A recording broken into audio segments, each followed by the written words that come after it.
As long as hip hop is concerned in India, we got to hear a lot of hip hop musics and raps throughout the years. When hip hop music, especially in India, was dominated by the Punjabi rappers at that time, last decade saw a slight change in that. It was Vivian Fernandez, aka Divine, an inspired name for being an altar boy in his church at the early times. He is now more known for his rap style, which is unique and is his own, I would say. His rap always stood different from other mainstream rappers because it was not at all similar to the common commercial raps that we are familiar with. He did not rap about his cars, girls, or how much money he makes. What we can listen and recall from his songs are pretty much a story. And that's what makes Divine a unique and different hip-hop personality in India.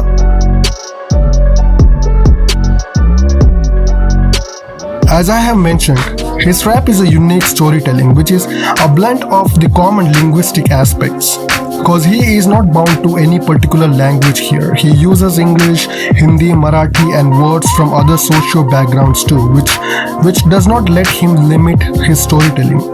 The structure of his rap is not just rhyming words or annoying repetitive phrases. Instead, it is the whole story which acts as a backbone to the song, to the beats, and maybe to the title of the song too.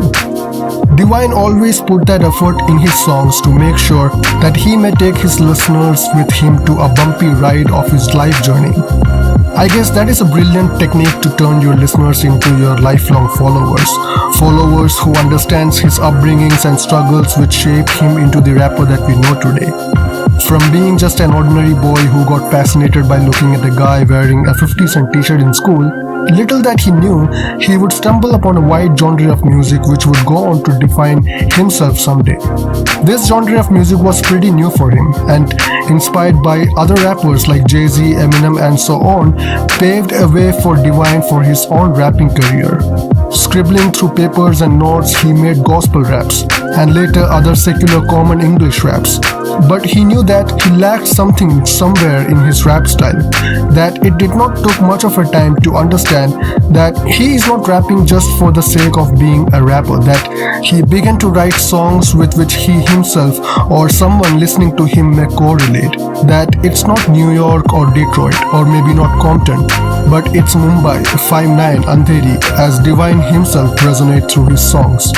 As he started out, he would drop in on a few underground rap battles as part of Mumbai's first hip-hop crew, Mumbai's Finest, through which he met more like-minded people. And with more words and beats came more confidence, which soon let him decide to go solo. His songs Mere Gali Mein and Jungli Sher were a huge hit on YouTube and put him on a separate frame of Indian hip-hop industry. He began to use more easygoing and relatable words and phrases for his local listeners. Divine became the talk of the streets and city for putting Mumbai on the global hip-hop map. With that, the song Jungli Sher, in which we saw more of a modest version of Divine telling story about his upbringing in the gullies, Jungli Sher became the first single by an Indian hip-hop artist to be released worldwide by the Apple Music. If he was not all over the streets of Mumbai already, his song Jungle Raja with Nuclear made him seep into even the most unreachable part of cities, or not just gullies but into the different parts of country as well. Following the release of the song Ye Mera Bombay, he obtained attention of Sony Music and later signed a contract with them. The song also received other awards and recognition. Divine is the first Indian rapper to feature on the BBC network's Fire in the Booth segment. And I guess things were just getting started for him, that he was approached by different other record labels and artists for more work. It also inspired people to make a movie and documentary on his life. In his initial days, he considered Nas as an icon, someone he would look upon and learn from. The Divine is dope, and where he comes from is what we need to learn more about, because we know it's real where we're from in New York, but it's also real where he's from, and what he's saying is poetry. His style, and what he's doing, is something that resonates with us. He is not representing India or trying to be a global hip-hop forefather of hip-hop in gullies, but the way he brought different industries to a place like ghetto, or what we call gully, place where you could not expect anything better, he made a unique way of living out of it. Today we can see there are a lot of underground rappers coming up and making it huge. And they all have their own stories to talk about, which they express not through crimes or protest, but through rapping it out.